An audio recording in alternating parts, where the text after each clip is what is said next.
हाँ जी, अस्सलाम वालेकुम जी। तो अभी जो हम काम करने जा रहे हैं वो हम करने जा रहे हैं चैप्टर नंबर 12। चैप्टर नंबर 12 जो है इसके इम्पोर्टेंट क्वेश्चंस की बात करें तो इसके इम्पोर्टेंट क्वेश्चन में जी सबसे पहले तो आ जाते हैं इसके थ्योरम्स, जिनके बगैर तो जी हमारा कोई नहीं है गुजारा। थ्योरम है इसके छः थ्योरम है, छः में से एक पेपर में आ जाना है। ठीक है, तो थ्योरम को आपने अच्छे से करना है, मैं उनकी भी वीडियो शेयर करूंगी। उसके बाद इसकी जो इम्पोर्टेंट चीज़ है वो है इसकी रिव्यू एक्सरसाइज। रिव्यू एक्सरसाइज जो है उसमें से आपके पास आ जाता है शॉर्ट क्वेश्चन आ जाते हैं।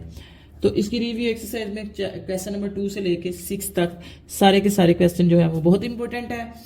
तो अब आते हैं हम जी इसके इंट्रो की तरफ। तो इसका इंट्रो कुछ इस तरह का है कि इसके अंदर हमारे पास आया हुआ है बाइसेक्टर। बाइसेक्टर आया है और वो दो चीजों के साथ आया, किस किस के साथ? लाइन के साथ और एंगल्स के साथ। जब आप थ्योरम भी इसके करेंगे ना तो उसमें भी आपका ये बाइसेक्टर का कंसेप्ट बड़े अच्छे से क्लियर होगा। बाइसेक्टर आया हमारे पास लाइन के साथ और एंगल्स के साथ। तो बाइसेक्टर किसको कहते हैं जी? बाइसेक्टर कहते हैं किसी भी चीज का हाफ निकालना, आधा निकालना, किसी चीज को दो बराबर हिस्सों में तकसीम करना, क्या है? बाइसेक्टर। और इसकी मैं बच्चों को अक्सर एग्जांपल देती होती हूँ कि घर में पिज्जा आया है या कोई भी बर्गर आया है, एक आया है, आप दो बहन भाई हैं और आपको कहा गया कि आधा आधा ले लें, तो आपने अपने बहन भाई को कहना है कि जी पूरा बाइसेक्टर ला लगाओ, कोई पॉइंट इधर से उधर तक नहीं जाना चाहिए, पूरे का पूरा मुझे आधा मिलना चाहिए। तो यहाँ पे जी ये देखें क्वेश्चन नंबर 2 है इसका। तो क्वेश्चन नंबर 2 में कहता है if C D is a right bisector. Right bisector का मतलब है कि 90 का एंगल भी बना रहा है। कहता है सी डी जो है वो आपके पास क्या है? राइट बाइसेक्टर है ऑफ अ लाइन सेगमेंट, एक लाइन सेगमेंट ए बी का। देन आपने बताना है कि measure of angle O A और ए क्यू जो है वो किसके? Measure of line segment O A and A Q जो है वो किसके इक्वल होंगे? ये शॉर्ट क्वेश्चन में ये देखिएगा, अब दो लाइंस हमने यहाँ पे लिखनी है और ये पेपर में एज अ शॉर्ट क्वेश्चन आया हुआ है। तो जी जब ये इस लाइन का बाइसेक्टर है तो बाइसेक्टर का मतलब है इसने इसको आधा कर दिया है। जितना इस तरफ है उतना ही फिर ये इस तरफ है, तो फिर जितना ओ ए होगा उतना ही क्या होगा? O B. तो जो measure of line segment O A है वो किसके इक्वल होगा? Measure of line segment O B के। इसी तरह जितना फिर ए से लेके क्यू तक है उतना ही क्या है? बी से लेके क्यू तक है। तो ये आ जाएगा जी मेजर ऑफ लाइन सेगमेंट जो है ए क्यू वो इक्वल है लाइन सेगमेंट बी क्यू के, क्योंकि ये बिल्कुल दरमियान है ना। ये तो पहला थ्योरम भी आपने यही पढ़ा है कि अगर आपके पास एक बाइसेक्टर और बाइसेक्टर के ऊपर कोई एक पॉइंट है तो ये इस लाइन के एंड पॉइंट के इक्वी डिस्टेंस है, मतलब जितना इधर है उतना ही ये इधर है। उसके बाद आ जाता है क्वेश्चन नंबर 3 है, कहता है जी डिफाइन द फॉलोइंग। आपने दो डेफिनेशन बतानी है, bisector of a line segment और बाइसेक्टर ऑफ एन एंगल। तो ये मैंने आपको करवाई हुई है जी। कुछ बच्चों को जो मेरे पास क्लास में स्टूडेंट है उनको मैंने ये मार्क करवाई हुई है यहाँ से। ये हमारे पास है जी angle bisector. Angle bisector is a ray. कहता है कि एंगल बाइसेक्टर आपके पास एक सीधी रे है जो क्या करती है? विच divide an angle into two equal parts, कि एक एंगल को दो बराबर हिस्सों में काट देती है। अगर यही आपके पास आ जाए लाइन बाइसेक्टर तो इसकी मैंने कहा था कि आप लिख लें लाइन बाइसेक्टर इज अ, या बल्कि ये देखें लाइन बाइसेक्टर इधर भी है, यहां से भी आप कर सकते हैं, या वरना आप यहां से थोड़ी सी चेंजिंग में कर सकते हैं। तो आप इसी को कर लें तो ज्यादा बेस्ट है, बजाय इसके कि आप चेंजिंग करते फिरें। अच्छा जी, उसके बाद है क्वेश्चन नंबर 4। क्वेश्चन नंबर 4 जो है इसमें आ गया जी if the given triangle A B C. अब ट्राइंगल है हमारे पास ए बी और सी। कहता है इज अ इक्विलेटरल। ये एक इक्विलेटरल ट्राइंगल है, मतलब कि इसकी तीनों साइड्स जो हैं वो क्या है? बराबर है। हम चैप्टर नंबर 9 में पढ़ चुके हैं कि इक्विलेटरल ट्राइंगल कौन सी होती है? जिसकी तीनों साइड्स और तीनों एंगल्स जो हैं वो आपस में क्या होंगे? बराबर होंगे। कहते हैं and A D is the bisector of an angle A. और ए और डी जो है वो क्या है? आपके पास एक बाइसेक्टर है किसका? एंगल ए का, मतलब कि ये एंगल ए को फिर दो बराबर हिस्सों में डिवाइड कर रहा है। Then find the value of unknown X Y and Z. कहता है इसके अंदर एक्स वाई और जी जो है इनकी आपने वैल्यू फाइंड करनी है। तो इसकी स्टेटमेंट को पढ़ के जो हमारे पास मुआद आया है वो ये आया है कि ये एक इक्विलेटरल ट्रायंगल है। तो इक्विलेटरल ट्रायंगल की ये तीनों साइड्स क्या होती हैं? आपस में बराबर होती हैं, और ये जो अंदर तीनों एंगल्स हैं ये भी बराबर होते हैं, और हर एक एंगल जो है वो कितने डिग्री का होता है? 60 डिग्री का। तो चलिए जी हम क्वेश्चंस को देखते हैं। क्वेश्चन को हमने देखते हैं, मैंने यहाँ पे लिख लिया एज वी नो, कि हम जानते हैं कि जब ये एक इक्विलेटरल ट्रायंगल है तो इसके तीनों एंगल्स बराबर है और हर एक एंगल 60 डिग्री का है कि measure of angle A, measure of angle B और मेजर ऑफ एंगल सी जो है वो 60 डिग्री के हैं।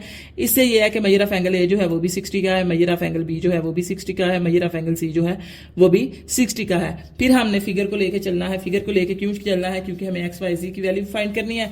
तो हम इन फिगर को लेके चलते हैं और सबसे पहले जी हम पढ़ते हैं इस एंगल को कि मेजर ऑफ एंगल बी, उसने मेजर ऑफ एंगल बी दिया है, क्या है हमारे पास?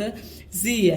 कहता है कि मेजर ऑफ एंगल बी जो है वो इक्वल है आपके पास एंगल जी के। ये तो हमारे पास फिगर से आ गया, लेकिन ऊपर हमने क्या लिखा है कि मेजर ऑफ एंगल बी जो है वो किसके इक्वल है? 60 डिग्री। तो मेजर ऑफ एंगल बी की जगह पे हमने क्या कर दिया?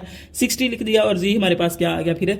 60। इट्स मीन के जी की वैल्यू आ गई हमारे पास 60 डिग्री। उसके बाद जी हमने एक्स और वाई की वैल्यू फाइंड करनी है। अब एक्स क्या है? मेजर ऑफ एंगल ए का आधा है और वाई क्या है? मेजर ऑफ एंगल ए का आधा है। क्यों? क्योंकि ए और डी हमारे पास क्या है? इस एंगल का बाइसेक्टर है।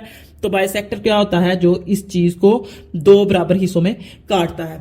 तो यहां पे जी ये आधा है, तो जब भी आपने किसी भी चीज का आधा फाइंड करना होता है तो आप 1/2 के साथ उस पूरी चीज को मल्टीप्लाई करते हैं। तो मैंने क्या करना है जी? एक्स फाइंड करना है जो कि क्या है? आधा है किसका? मेजर ऑफ एंगल ए का। तो जब भी किसी चीज का आधा फाइंड करना है, मैंने भी बोला है कि उसको आपने 1/2 के साथ मल्टीप्लाई कर देना है। मैंने लिख दिया एक्स इज इक्वल टू क्या है? 1/2 major of angle A. 1 x उसी तरह आ गया 1/2 major of angle A. Measure of angle ए ये मैंने ऊपर बताया हुआ है क्या है? 60 डिग्री। यहाँ पे लिखते हैं 60 डिग्री। 2 1 जार और 2 3 जार, तो ये क्या आ गया? 30। 31 जार 30 डिग्री आ गया। इसी तरह वाई की बात करें तो वाई भी क्या है हमारे पास? वाई भी हमारे पास मेजर ऑफ एंगल ए का क्या है? आधा है। तो जब भी किसी चीज का आधा फाइंड करना है उसको 1/2 के साथ मल्टीप्लाई कर दें। वाई इज इक्वल टू आ जाएगा 1/2 मेजर ऑफ एंगल ए। ऊपर से देख के मेजर ऑफ एंगल ए की वैल्यू लिखें जो कि क्या है? 60 डिग्री है। 2 1 जार और 2 3 जार और 0 ऊपर चला गया, तो 31 जार क्या आ गया? 30। वाई की वैल्यू भी जी हमारे पास आ गई। ठीक हो गया। एक्स की भी वैल्यू आ गई, वाई की भी आ गई, जी की भी आ गई। अब हम जाते हैं क्वेश्चन नंबर 5 में। क्वेश्चन नंबर 5 जो है ये बेसिकली हमारे पास चैप्टर नंबर 10 का क्वेश्चन है, जो कि उसने चैप्टर नंबर 12 में पता नहीं क्या सोच के दे दिया हुआ था। चलिए जी, कहता है in a given figure congruent triangle, कहता है कि यहाँ पे दो आपको ट्राइंगल्स है ना, मतलब एक से ज्यादा ट्राइंगल है। कौन कौन सी ट्राइंगल है? LMO और LNO। LMO ये एक ट्राइंगल है और दूसरी क्या है? LNO कहता है ये दो ट्राइंगल्स दी गई हैं और ये दोनों ट्राइंगल क्या है? कॉन्ग्रेंट है, मतलब कि इसकी हर एक साइड इस ट्राइंगल की हर एक साइड के इक्वल है और इसका हर एक एंगल इस ट्राइंगल के हर एक एंगल के इक्वल है। तो find the unknown x and m। तो आपने क्या करना है? x और m की वैल्यू फाइंड करनी है। हमने जी यहाँ पे लिख लिया, हमने लिख लिया कि हमारे पास दो ट्राइंगल है। एक ट्राइंगल है LMO और दूसरी ट्राइंगल है LNO और दोनों आपस में क्या है? कॉन्ग्रेंट। ये जो इक्वल के ऊपर -10 का साइन है ये क्या है? कॉन्ग्रेंट ट्राइंगल का साइन है। अब अगर ये इक्वल है तो इसकी ये पहली साइड जो है इसकी पहली साइड के इक्वल है, ये इसकी जो दूसरी साइड है MO वो NO के इक्वल है। इसी तरह जो LN है वो LO के इक्वल है। मैंने लिख लिया जी measure of line segment LM congruent है measure of side line segment LN के। फिर मैं इसकी फिगर में गई, फिगर में जाके मैंने लिखा कि LM की क्या वैल्यू है? 2x + 6 और LN की क्या वैल्यू है? 18। दोनों की जगह पे मैंने उनकी वैल्यू पुट कर दी। 2x + 6 = 18। जब हम यहाँ पे वैल्यू पुट करते हैं तो कॉन्ग्रेंट साइन जो है वो इक्वल में चेंज हो जाता है। ठीक हो गया। अब हमें x की वैल्यू फाइंड करनी है तो x वाली वैल्यू एक तरफ रखेंगे, दूसरी साइड पे ले जाएंगे, या यहाँ पे प्लस का 6 है उधर जाके क्या हो जाएगा? माइनस का 6। 2x = 18 - 6। 2x इसी तरह रहने दें, 18 में से 6 को माइनस करें तो क्या आ जाएगा? 12। हमें x की वैल्यू चाहिए, ये इधर मल्टीप्लाई हो रहा है, दूसरी तरफ जाके क्या हो जाएगा? डिवाइड। 2 1 जार और 2 6 जार, तो x हमारे पास क्या आ गया? 6। x की वैल्यू आ गई। अब हमने वैल्यू किसकी फाइंड करनी है? m की। तो m की वैल्यू फाइंड करनी है जी, तो दूसरी साइड देखे क्या है हमारे पास? MO और ये किसके कॉन्ग्रेंट है? NO के। हमने लिख लिया जी मेजर ऑफ लाइन सेगमेंट जो है MO वो कॉन्ग्रेंट है measure of line segment NO के। और फिगर से हम इनकी वैल्यू देखेंगे तो MO जो है वो क्या है? M है और NO क्या है? वो है 12। दोनों की जगह पे हमने उसकी वैल्यू पुट कर दी। जब वैल्यू पुट करते हैं कॉन्ग्रेंट साइन इक्वल में चेंज होता है तो M इक्वल आ जाएगा आपके पास 12। उसके बाद आ जाते हैं जी हम क्वेश्चन नंबर 6 की तरफ। तो क्वेश्चन नंबर 6 उसने क्या है? क्वेश्चन नंबर 6 में उसने दो पार्ट्स दिए हुए हैं, जिसमें से वो कहता है कि CD is the right bisector of a line segment AB।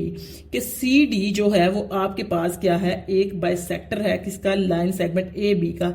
मतलब कि ये AB लाइन को बिल्कुल दरमियान से आधा काट रहा है। तो जितना इधर है उतना इधर है, जितना इधर है उतना ही इधर है। तो कहता है जी जो टोटल ए से लेके बी तक है वो है आपके पास 6 सेंटीमीटर। तो आपने बताना है कि यहां से लेके इतना किधर होगा, यहां से लेके मतलब कि 6 सेंटीमीटर को 2 बराबर हिस्सों में डिवाइड करना है।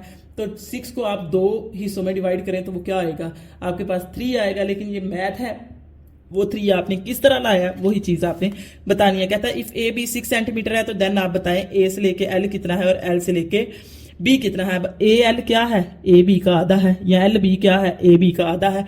तो ऊपर वाले क्वेश्चन में मैं बता चुकी हूं कि जब भी किसी चीज का आधा फाइंड करना है तो पूरी चीज को आपने 1/2 के साथ मल्टीप्लाई कर देना है। मैंने लिख दिया जी एज वी नो डैट, हम जानते हैं ए एल क्या है, इस चीज का आधा है तो आधा फाइंड करना है तो उसको 1/2 के साथ हम क्या कर देंगे, मल्टीप्लाई। ए एल उसी तरह आ जाएगा 1/2, ए बी की जगह पे हमने उसकी वैल्यू लगा दी जो कि क्या है 6 सेंटीमीटर। तो ये जी 2 1s और 2 3s तो 3 1s 3 सेंटीमीटर आ जाएगा ए एल। इसी तरह एल बी की अगर हम बात करें तो एल बी भी क्या है, उसका आधा है, तो आधा है तो उसको क्या करेंगे 1/2 के साथ मल्टीप्लाई कर देंगे। 1/2 मेजर ऑफ लाइन सेगमेंट है ए बी। ए बी अब उसने ऊपर दिया हुआ है कि कितने सेंटीमीटर है, 6 सेंटीमीटर है। तो 2 1s 2 3s तो ये क्या आ जाएगा 3 सेंटीमीटर। ठीक हो गया, ये जी आपके पास ये क्वेश्चन सॉल्व हो गया। उसके बाद आ जाते हैं इसके क्वेश्चन नंबर 2 की तरफ। तो क्वेश्चन नंबर 2 में कहता है if B D is equal to 4 centimetre के, जो बी और डी है, ये बी और डी है, ये 4 सेंटीमीटर है। तो आप बताएं ए और डी क्या होगा। तो हम इस क्वेश्चन में पढ़ चुके हैं कि जितनी ये चीज होगी उतनी ही ये चीज होगी। तो मैंने जी यहाँ पे लिख लिया question number 2 as we know, हम जानते हैं कि जितना ए डी है उतना ही क्या है बी डी। दोनों में से एक की वैल्यू दी गई है, किसकी वैल्यू दी गई है बी डी की, उसकी जगह पे मैंने 4 सेंटीमीटर लिख लिया तो ए डी की आपके पास वैल्यू आ गई। बस जी यहाँ से ये इसकी रिव्यू एक्सरसाइज में से आपने ये इसके 4-5 क्वेश्चन करने हैं। उसके बाद आपने इसके थ्योरम करने हैं और एमसीक्यूज मैंने बोल दिया है पहले, नहीं बल्कि वो मैंने चैप्टर पहले रिकॉर्ड कर लिया है। मैंने बोला है कि जो आपके एमसीक्यूज हैं उनको मैं क्या करूंगी, वो मैं 3-3 4-4 चैप्टर के इकट्ठे और बोर्ड के हिसाब से लगा के तो उनकी अलग से वीडियो बना दूंगी।